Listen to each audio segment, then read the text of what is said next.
Salam saudara terkasih, jumpa lagi kita dengan program Thanks God is Monday. Sharing Nats pendahulu kita didasarkan pada Mazmur 90 ayat 12 yang berkata demikian. Ajarlah kami menghitung hari-hari sedemikian sehingga kami beroleh hati yang bijaksana. Ini adalah tulisan Musa dalam bentuk doa yang dituliskannya pada masa tuanya. Musa hendak mengingatkan kita apakah hidup yang dianugerahkan Tuhan kepada kita sudah kita isi dengan hal-hal yang bermanfaat atau malah sebaliknya. Kita akan belajar dua hal tentang ayat ini. Pertama adalah menghitung hari. Saya simpulkan dengan waktu. Yang kedua adalah bijaksana. Yang pertama, Bapak Ibu, bahwa Alkitab membagi waktu menjadi dua bagian. Ya. Yang pertama adalah kairos, yang kedua adalah kronos. Kairos adalah waktunya Tuhan bersifat kekekalan. Waktu yang Tuhan hanya berdaulat terhadapnya. Artinya manusia tidak bisa mengintervensi waktunya Tuhan. Yang kedua adalah kronos. Waktu yang diberikan Tuhan kepada kita sejak kita lahir sampai pada saat ini dan detik ini. Di antara kairos dan kronos ada namanya kesempatan. Artinya kita harus menyambut hari-hari yang diberikan Tuhan ini sebagai suatu kesempatan dari Tuhan. Bukan sekedar waktu yang bergulir tanpa makna dan berlalu begitu saja. Untuk menyatakan bahwa betapa berharganya waktu, pepatah dunia mengatakan waktu adalah uang atau time is money. Tapi sesungguhnya waktu lebih daripada uang. Firman Tuhan mengatakan waktu adalah hidup. Hidup masa sekarang dan hidup masa lampau. Artinya berbentuk kekekalan. Firman Tuhan mengatakan dalam Efesus 5 ayat 16, pergunakanlah waktu yang ada karena hari-hari ini jahat. Bagaimana maksud firman Tuhan ini? Bagaimana kita memahami? Apakah hari yang jahat? Maksud saya, apakah hari Senin lebih jahat daripada hari Selasa? Hari Selasa lebih jahat daripada hari Rabu dan seterusnya? Bukan. Tapi yang jahat adalah situasinya. Karena semua manusia, baik orang percaya tidak percaya, punya potensi untuk jatuh dalam dosa. Karena waktu yang jahat ini. Firman Tuhan ini mengingatkan kita bahwa kita harus membeli waktu atau kesempatan yang diberikan Tuhan kepada kita. Dengan cara bagaimana kita membeli waktu dan kesempatan yang Tuhan berikan kepada kita? Dengan menukarkannya dengan hal-hal yang berharga. Dalam hal apa saja? Salah satu adalah dalam bentuk doa. Dikatakan pergunakanlah waktu yang ada. Artinya kita harus berjaga-jaga. Firman Tuhan berkata berjaga-jagalah supaya kamu tidak jatuh dalam pencobaan. Orang yang mempergunakan waktunya dengan baik dalam hal berdoa, dia sudah berjaga-jaga. Orang yang berjaga-jaga pasti sudah berdoa. Demikianlah betapa berharganya waktu.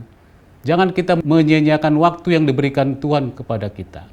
Suatu saat seorang pria dengan segala kesuksesannya, dia memperoleh apa yang diinginkannya ada pada dia.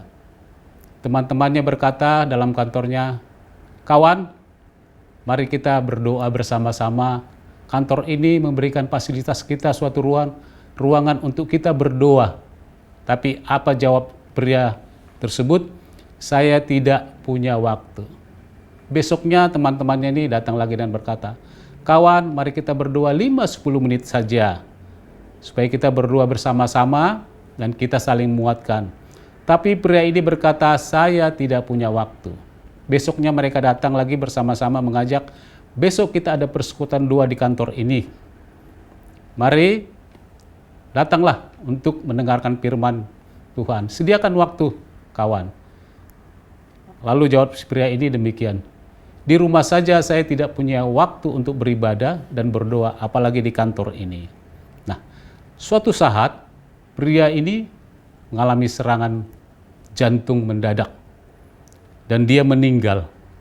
Dalam penglihatan roh, dalam penglihatan alam roh, Pria ini melihat suatu sosok yang besar, bercahaya, wajahnya memegang sebuah kitab kehidupan. Pria ini berkata, "Hai anak manusia, aku melihat bahwa namamu tidak ada di kitab kehidupan ini. Pernah aku mencatat namamu di sini, tapi aku tidak mempunyai waktu." Lalu pria ini tertunduk lemas. Pelajaran apa yang kita petik dari cerita ini?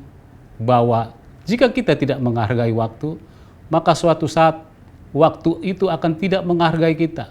Artinya bahwa Tuhan pun tidak punya waktu terhadap kita. Yang kedua adalah bijaksana. Bijaksana adalah kemampuan untuk melihat dari sudut pandang Allah, kemudian mengetahui tindakan terbaik yang harus dilakukan. Dalam hal apa saja kita bersikap bijaksana? Dalam banyak hal tentunya. Salah satunya adalah menyikapi persoalan hidup. Persoalan hidup selalu datang silih berganti. Dia datang hari ini, datang besok, dan pergi, datang lagi. Demikianlah sampai kita bertemu kepada pencipta kita, barulah persoalan hidup itu selesai. Persoalan hidup bangsa Israel pada saat Musa memimpin bukan terletak kepada ekonomi, dan bukan terletak kepada kesehatan. Tuhan memelihara sungguh mereka. Ketika bangsa Israel keluar dari Mesir, Tuhan buat orang Mesir bermurah hati dengan memberikan emas kepada orang Israel. Mereka terpelihara secara harta. Secara kesehatan, Tuhan memelihara. Alkitab mencatat bahwa mereka tidak pernah sakit. Mereka sakit karena mereka tidak taat akan firman Tuhan. Dikatakan kasutnya pun tidak rusak sampai 40 tahun.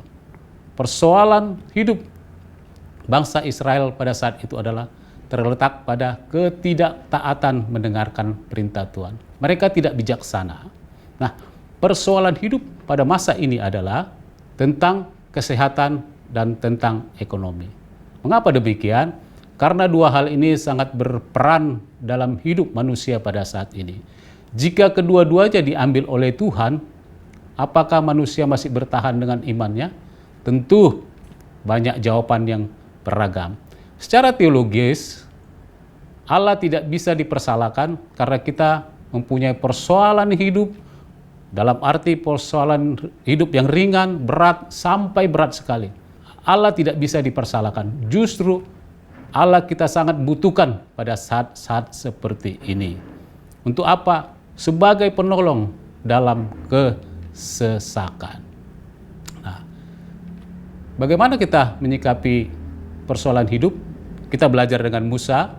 Ketika Musa mempunyai banyak persoalan, hanya satu yang dilakukannya. Dia bercerita kepada Tuhan. Bercerita kepada Tuhan dalam menyikapi persoalan hidup adalah suatu tindakan dan sikap bijaksana. Bukan saja hati Tuhan disenangkan, tapi kita pun mendapat damai sejahtera. Suatu saat kakaknya Musa, Miriam, mengata-ngatai Musa. Ya. Lalu dia bercerita kepada Tuhan dan Tuhan bertindak. Akhirnya kakaknya kandungnya mengalami yang namanya sakit kusta. Hanya bercerita kepada Tuhan, Tuhan sudah bertindak. Suatu saat seorang anak menelepon ayahnya, jauh nun di sana, dan berkata, "Ayah, apakah ayah punya waktu? Saya hendak bercerita kepada ayah." Ayahnya berkata, "Silakan nak, datang. Saya punya waktu untuk engkau." Akhirnya beberapa saat kemudian anaknya datang dan bertemu dengan ayahnya. Ayahnya berkata, "Ada apa nak?" "Begini ayah," kata anaknya, "saya sudah di PHK, istri saya bulan ini melahirkan, anak-anak saya akan masuk sekolah. Saya tidak mempunyai uang lagi ayah." Ketiga anaknya ini hendak menceritakan lebih jauh tentang persoalan hidupnya. Ayahnya berkata, "Cukup nak, saya sudah tahu.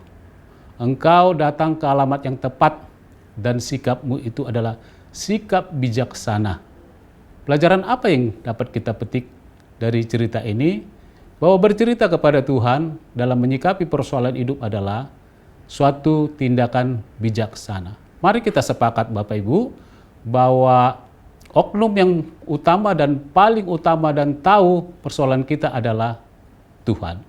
Istri dan anak-anak lain sebagainya, mari kita tempatkan di nomor 2. Sehingga kita dikatakan beroleh hati yang bijaksana dan hati kita pun mendapat ketenangan. Demikianlah renungan kita pada hari ini, kiranya Tuhan memberkati. Mari kita berdoa. Tuhan, kami mengucap syukur kepadamu, kami telah belajar tentang firman-Mu pada saat ini, supaya kami menghargai waktu yang ada yang Kau berikan kepada kami sebagai suatu kesempatan, bukan hanya bergulir begitu saja tanpa makna. Juga berilah kami hati yang bijaksana untuk kami menyikapi persoalan hidup. Kami tahu Engkaulah Allah penyelenggara dalam hidup kami. Ketika kami bercerita kepada Engkau tentang persoalan hidup, kami sudah bertindak bijaksana. Bukan saja kami bertindak bijaksana, tapi kami sudah menghormati Engkau sebagai Tuhan dan penolong kami. Mampukan kami untuk melakukannya Tuhan, dalam nama-Mu kami berdoa. Amin.